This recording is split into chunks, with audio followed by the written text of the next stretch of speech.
이는 살아계신 하나님의 말씀입니다. 여러분 혹시 뭐를 준비를 안 해서 큰 낭패를 당한 적이 있습니까? 저는 중학교 때 미술 시간에 붓하고 물감을 준비해 가야 되는데 그것을 준비하지 않았다가 선생님께 혼난 기억이 있습니다. 깜빡 잊어버리고 있다가 미술 시간이 돼서야 가방을 뒤져보니까 붓과 물감이 없는 것입니다. 얼마나 당황했는지 모릅니다. 결국 선생님께 혼이 났습니다. 그런데 그 미술 시간에 준비 못한다고 죽고 사는 문제는 아닙니다. 한번 망신당하고 혼나면 되는 것입니다. 저는 아직도 이렇게 가끔씩 몸이 피곤하거나 하면 신학교 다닐 때 턴페이퍼를 내야 되는데 이제 듀데이시 다가오는데 듀데이까지 준비가 안 돼가지고 발을 동동 그리면서 밤새 페이퍼를 쓰던 그런 기억이 꿈에 나타날 때가 있습니다. 페이퍼 내지 못하면 졸업은 못하지만 죽고 사는 문제는 아닙니다. 그런데 렌트비를 내야 하는데 낼 돈이 없어서 준비가 안 되어 있다면 얼마나 어렵습니까? 자기 집을 가지고 있는데 낼 돈이 없으면, 몰기지 낼 돈이 없으면 어떻게 됩니까? 포클로저, 차압이 돼서 쫓겨납니다. 당하는 사람의 입장에서는 너무너무나도 괴로운 일입니다. 아마 여러분들은 경험을 해보지 않으셨겠지만은 포클로저를 경험하는 사람들이 굉장히 많은 것 같습니다. 이렇게 인터넷 같은 데 부동산 정보를 보면 포클로저들이 얼마나 많이 올라와 있는지를 모릅니다. 그러나 이것도 죽고 사는 문제는 아닙니다. 우리가 준비해야 될 중에 가장 중요한 것이 있습니다. 우리가 정작 이것을 놓치고 죽고 사는 문제가 아닌데만 연연한다면 우리는 지혜로운 사람이라고 할 수가 없습니다. 우리는 무엇보다도 주님을 만날 준비를 하고 살아야 합니다. 이 세상에 이것이 가장 중요한 준비입니다. 저와 여러분은 그런 준비가 항상 되어 있습니까? 주님께서 오늘이라도 오라 하시면 내가 주님 앞에 설 수 있는 그 분명한 준비를 가지고 우리가 살고 있느냐 하는 것입니다. 이것이 가장 중요한 준비입니다. 그래서 마태복음 10장 28절에 보면 몸은 죽여도 영혼을 죽이지 못하는 자들을 두려워하지 말라. 오직 몸과 영혼을 능히 지옥에 멸하실 수 있는 이를 두려워하라고 했습니다. 우리는 몸에 대한 것, 땅에 대한 것, 그것을 잃어버릴까 두려워할 때가 많습니다. 근데 그런 걸 두려워하지 말고 더 중요한 것은 영혼에 대한 준비인 것입니다. 이 주님을 만나는 준비에 대해서 오늘 마태복음 25장에 보면 세 가지 비유, 패러블을 통해서 말씀해 주고 있습니다. 첫 번째는 열처녀의 비유입니다. 오늘 말씀입니다. 두 번째는 달란트의 비유입니다. 세 번째는 양과 염소의 비유입니다. 이 세 가지는 우리가 미래를 어떻게 준비하느냐에 대한 말씀을 주님께서 비유를 통해서 가르쳐 준 것입니다. 그 미래는 무엇보다도 예수님의 재림에 우리가 어떻게 준비를 하느냐, 이런 말씀을 하고 계신 것이죠. 그러나 예수님께서 오시기 전에 우리가 세상을 떠난다면 우리와 죽음과 더불어 하나님 앞에 어떻게 서는가에 대한 말씀이 되는 것입니다. 어떤 식으로든 우리의 세상은 끝납니다. 그 삶이 끝났을 때 주님 앞에 바로 서 있을 준비가 되어 있느냐 하는 것입니다. 오늘 말씀이 첫 번째 비유, 열처녀의 비유입니다. 10명의 처녀가 신랑을 기다리고 있습니다. 이 열처녀가 누구인가 대해서 열처녀가 신부들이다 라고 보는 해석이 있습니다. 두 번째로는 한 명은 신부고 9명은 신부들러리다 하는 해석이 있습니다. 세 번째는 가장 일반적인 해석으로 10명의 처녀가 모두 신부들러리다 하는 해석이 있습니다. 그러나 문맥과 그 시대의 관습을 볼 때는 아마도 이 10명의 처녀가 신부들러리라고 보는 게 가장 적절한 해석으로 보입니다. 옛날에 고대 이스라엘에는 한밤중에 결혼식을 하곤 했는데 그때 신부들러리들이 나가서 신랑과 신랑의 일행을 맞이해오는 그런 관습이 있었습니다. 오늘 본문에 보면 결혼식이 한밤중에 있었습니다. 그런데 신랑이 한밤중이 돼도 오지를 않습니다.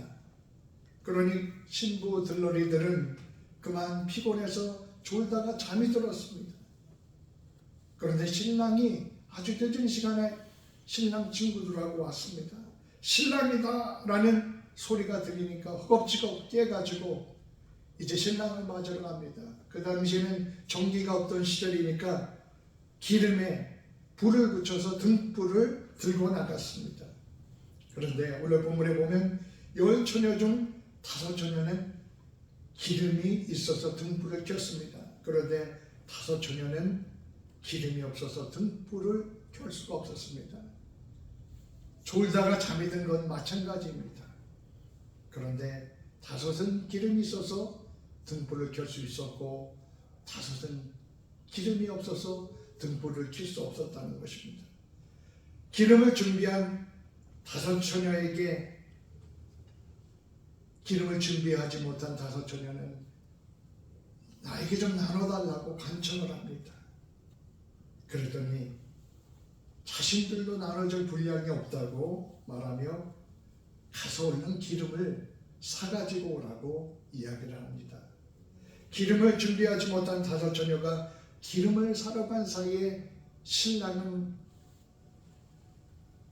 혼인잔치집에 들어갔습니다. 그리고 혼인잔치에 문은 닫혀버렸습니다. 기름을 사가지고 나중에 도착한 5처녀는 결국 혼인잔치에 들어갈 수 없었던 것입니다. 너무 인색해 보이지만 고대 이스라엘에서는 일단 밤중에 결혼식을 하기 때문에 신랑이 그 집에 들어가면 문을 걸어 잠갔다고 합니다. 왜냐하면 초대받지 않은 사람이 올 수도 있고 불량한 사람이 올 수도 있고 도둑이 올 수도 있고 강도가 올 수도 있기 때문에 일단 밤에는 들어간 다음에는 문을 걸어 잠그고 열어주지 않았다는 것입니다. 이제 이 기름을 준비하지 못한 5처녀가 그런 일을 당한 것입니다. 이 비유를 통해서 주님께서 우리에게 가르쳐주고자 하신 내용이 무엇입니까? 1절에 보면 그때의 천국은 마치 등을 들고 신랑을 맞으러 간 10처녀와 같으니, 이 말씀은 천국에 들어갈 준비에 관한 말씀인 것입니다. 신자는 천국에서 언제든지 주님을 만날 수 있는 준비를 해야 하는 것입니다. 그 준비를 10처녀가 신랑을 맞이하는 비유로 주님께서 말씀을 하신 것입니다. 이 비유는 당시 이스라엘의 결혼 풍습을 이해하면 더 도움이 됩니다. 옛날에 이스라엘의 결혼식은 주로 저녁이나 또는 밤중에 했는데 보통은 며칠 또는 길게는 일주일까지도 결혼잔치가 이어졌다고 합니다. 신랑은 자기 친구들과 함께 어울려서 오랜 시간 지나다가 한밤중에 신부 집으로 신부를 데리러 갑니다. 신랑이 오기 전에 신부 들러리들은 기다리고 있다가 신랑이 온다는 소식을 들으면 등불을 켜고 신랑을 맞으러 가는 것입니다.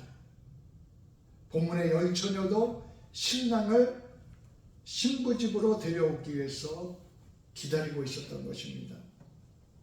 그리고 신부 들러리들은 신랑이 신부를 데리고 신랑 집으로, 새 집으로 데려갈 때 그 행렬에 등불을 들고 따라갔다고 합니다.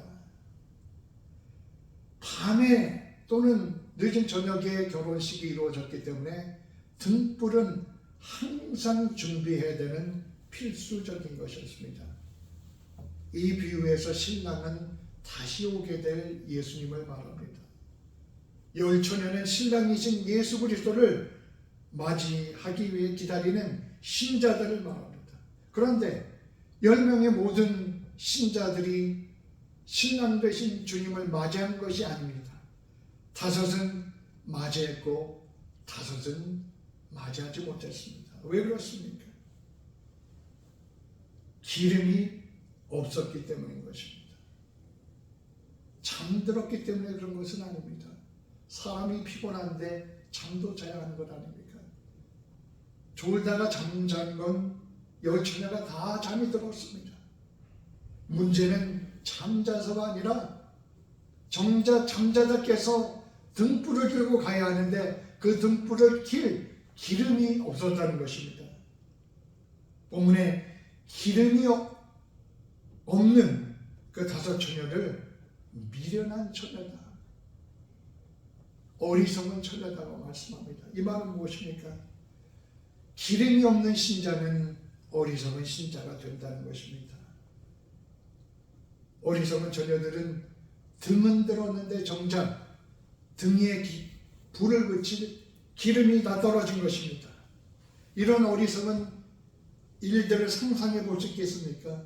아마 유대 사회에서는 이런 일들은 거의 실제로는 없었겠죠.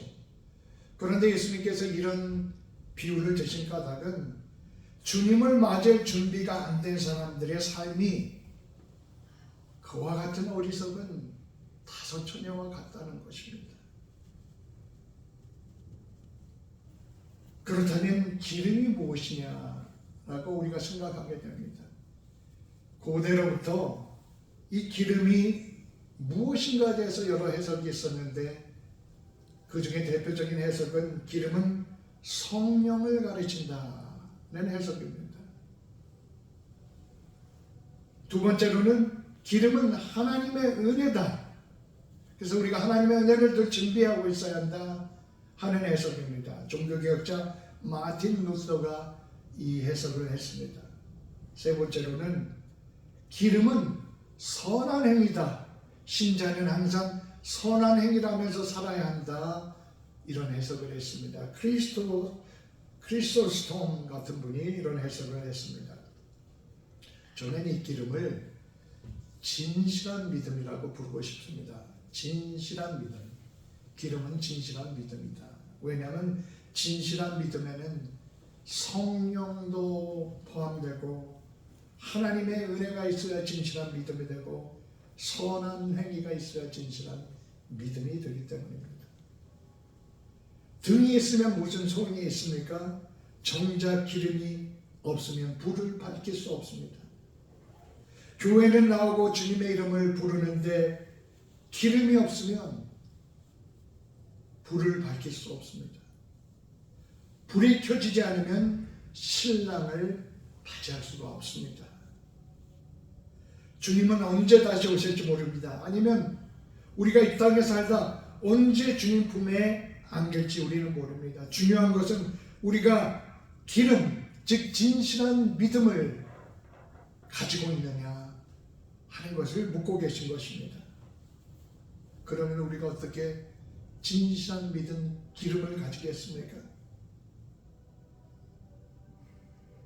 그것은 어디 가서 구해오는 것이 아니라 주님 앞에 우리가 진실로 회개하고 주님을 우리의 구주로 모시고 우리의 삶을 온전히 주님께 드리며 주님을 예배하는 사람은 기름을 가진 사람이 됩니다. 진실한 믿음을 가진 사람이 됩니다.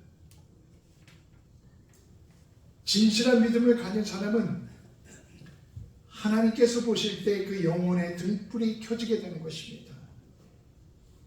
그 영혼이 더 이상 어둠이 지배하지 않고 하나님이 보실 때 주님을 맞을 수 있도록 영혼의 등불을 켜진 사람으로 변화가 된다는 것입니다. 에베소서 5장 8절에 보면 너희가 전에는 어둠이었더니 이렇게 말씀합니다. 여기서 너희는 어떤 특정한 사람을 말하는 게 아니라 이 세상 모든 사람들이 어둠이었다는 것입니다. 나도 너도 여기에 해당되지 않는 사람이 없습니다. 그런데 이제 주님의 은혜로 빛이 되었다는 것입니다.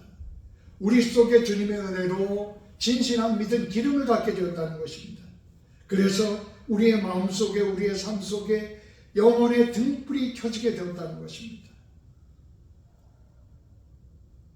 사람 눈에는 보이지 않을지라도 주님께서 보실 때 저 마음에는 등불이 켜있구나 다 보게 되는 것입니다. 그래서 에베소서에 보면 신자를 빛의 자녀다 이렇게 표현하고 있습니다. 그리스도께서 우리에게 주신 새로운 정체성입니다.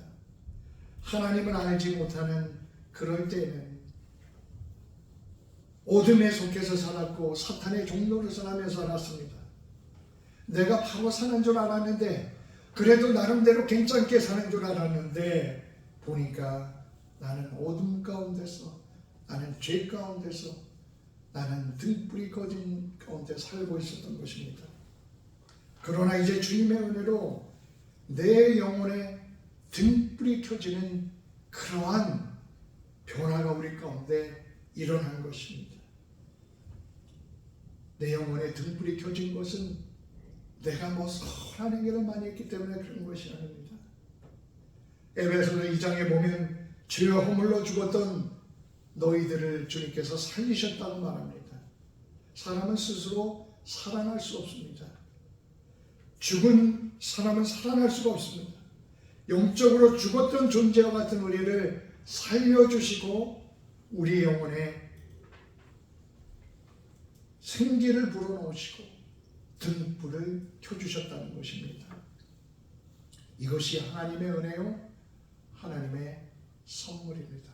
그러므로 우리가 이 시간 이 자리에 있으면서 주님, 내가 주님의 은혜로 기름을 준비한 사람이 되었습니다.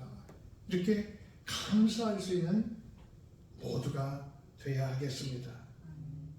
그런데 이 기름은 누구에게 나눠줄 수 있는 게 아닙니다. 본문에 보면 5 처녀가 좀 나눠달라고 하는데 매정하게 나도 나눠줄 것이 없다.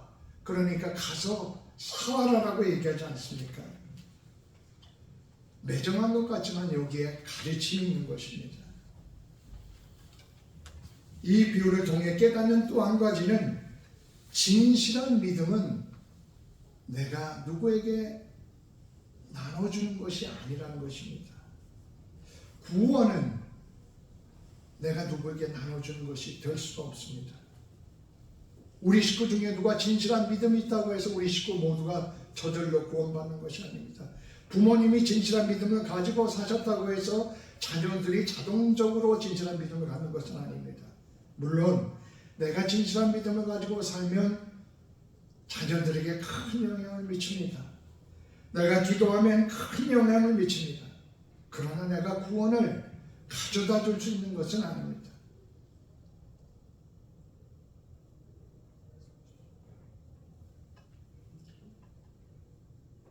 또 한 가지 이 기름을 생각하면서 우리가 보아야 될 중요한 것은 기름은 등불을 켜기 위해서 있다는 것입니다. 진실한 믿음은 등불로 나타나기 위해서 있는 것입니다. 진실한 믿음이 들어오면 내 영혼에 불이 켜집니다. 그런데 거기서 멈추는 것이 아니라 이 등불이 다른 사람들을 향해서 세상을 향해서 비춰줘야 한다는 것이 성경의 가르침입니다. 마태복음 5장에 보면 주님께서 말씀하시기를 너희는 세상의 빛이라.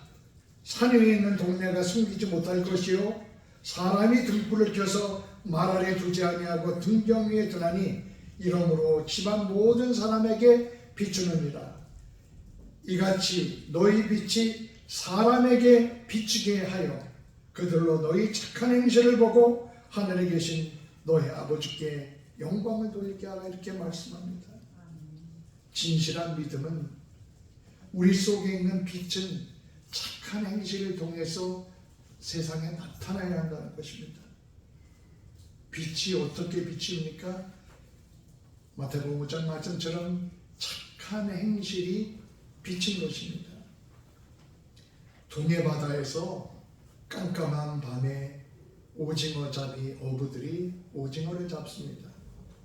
그런데 깜깜한 밤에서 어떻게 오징어를 잡습니까? 깜깜한 밤에서 잡는 이유는 깜깜한 밤에 배에 등불을 켜면 수많은 오징어 떼가 그 등불을 향해서 몰려든다고 합니다. 우리도 나 때문에 사람들이 주님께 몰려올 수 있는, 나아올 수 있는 그러한 오징어 잡이의 등불과 같은 사람이 되도록 힘써야 하지 않겠습니까? 여러분 등대를 보신 적이 있죠? 작은 등대 하나가 바다에서 돌아오는 배들에게 생명줄입니다.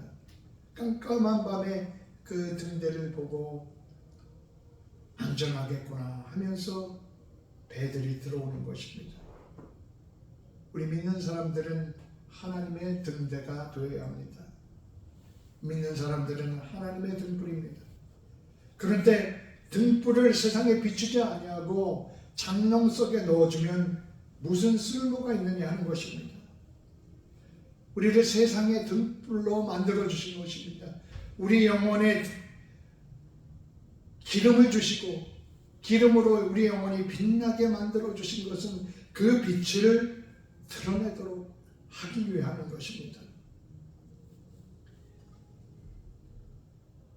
요한복음에 보면 예수님을 참빛이라고 표현했습니다. 주님은 빛이십니다. 그 빛이신 주님이 제자들을 부르셨습니다.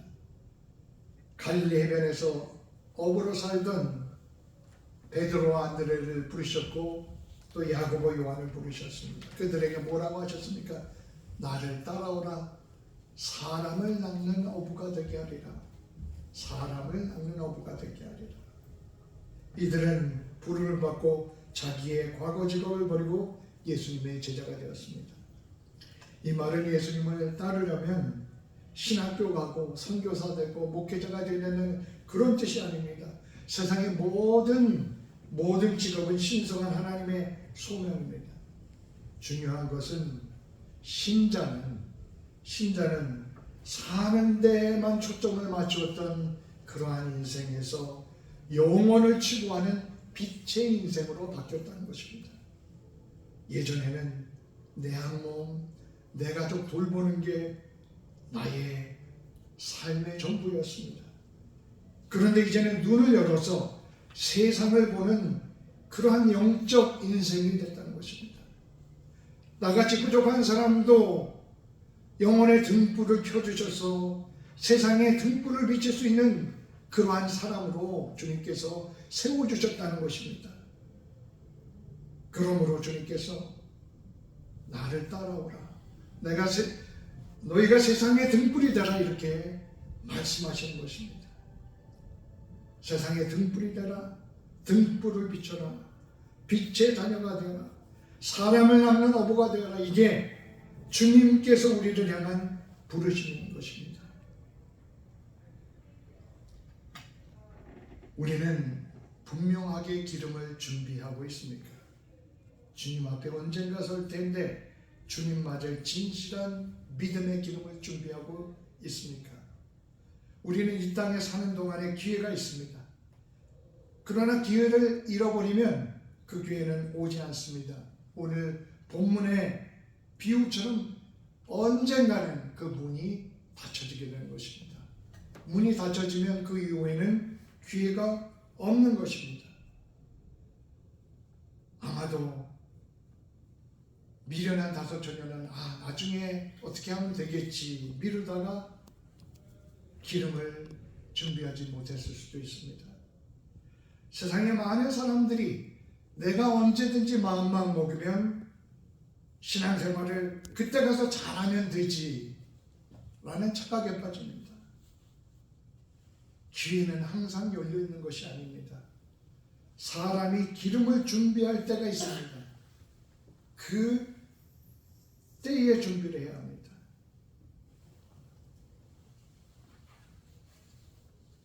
어리석은 다섯 처녀는 그 때를 놓쳤던 것입니다. 나중에야 정신없이 기름을 사러 갔지만 이미 그때는 늦었던 것입니다. 성도 여러분, 우리가 이 땅에 살아있는 동안 무엇을 준비해야 되겠습니까? 다른 어떤 것을 준비하는 것도 필요합니다. 그러나 무엇보다 가장 중요한 것은 기름을 준비하고 살아라. 이것이 주님의 말씀입니다. 진실한 믿음을 가지고 주님을 따르며 살아가는 것입니다. 그리고 세상 사람들처럼 주님께서 한 번 주신 단 한 번의 인생을 그냥 즐기는 데만 사용하며 산다면 우리는 어리석은 자가 됩니다. 언젠가 문이 닫히는 경험을 하게 되는 것입니다. 기회가 있을 때 우리가 기름을 분명하게 준비해야 합니다. 그래서 고린도후서 6장 2절에 지금은 은혜 받을 만할 때요 구원의 날이다 말씀합니다. 내일이 아니라 지금인 것입니다. 지금 우리 마음속에 감동이 올 때 지금 주님께 고백하며 주님 앞에 우리의 삶을 드려야 하는 것입니다. 내일 나중하다 우리는 기회를 놓쳐버릴 수 있습니다. 하나님께서 구원의 은총으로 우리를 부르시며 초청하시는 바로 오늘 지금 이 순간이 바로 나에게 필요한 중요한 시간인 것입니다. 왜냐하면 마지막 때가 되면 누구나 육신의 장막이 무너지고 구원의 문이 닫히고 나면 더 이상의 회개와 은총의 기회는 없을 것이기 때문입니다. 본문의 비유는 그러므로 깨어있으라는 말씀으로 끝납니다.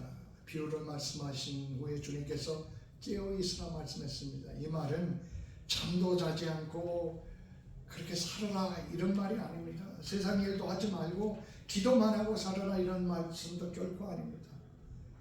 깨어있으라는 말은 살아있는 동안 항상 주님을 맞이할 수 있는 그러한 기름을 준비한 삶을 살아가는 것입니다. 왜냐하면 우리가 주님의 재림의 시와 때를 알지 못하기 때문이라는 것입니다. 재림이 아니더라도 우리가 육신의 장막을 벗고 하나님 앞에 설 때 우리는 결코 그날과 그 시간을 알 수 없습니다. 분명한 것은 그날과 그 시간이 언젠가는 온다는 것입니다. 그러므로 주님께서 맡겨주신 일을 감당하며 진실한 믿음으로 등불을 켜며 빛을 비추며 마지막까지 살아야 하는 것입니다. 열처녀의 비유는 깨어든과 함께 충분한 기름까지 준비하는 지혜로운 다섯 처녀와 같이 되라. 주님께서 말씀하신 것입니다. 우리는 늘 진실한 믿음의 기름을 채우고 살아야겠습니다. 그리고 영적인 게으름을 피우지 말고 부지런히 깨어 기도하며 등불의 사명을 감당하며 살아야겠습니다. 그래서 언젠가 주님을 기쁨으로 영접하는 복된 모든 성도들이 되시기를 축원드립니다. 기도하겠습니다. 주님, 우리가 지혜로운 다섯 처녀와 같이 살게 하옵소서. 언제나 주님 앞에 설 수 있는 진실한 믿음을 가지고 살게 하시며 주님께서 비춰주신 우리 속의 영혼의 등불을 들고 일어나 세상에 복음을 전하며 또한 착한 행실을 통해서 그 주님의 빛을 드러내며 비추며 살게 하여 주시옵소서. 우리 교회를 붙잡아 주셔서 이 시대에 등불이 되는 우리 교회가 되게 하여 주시옵소서. 예수님 이름으로 기도드립니다. 아멘.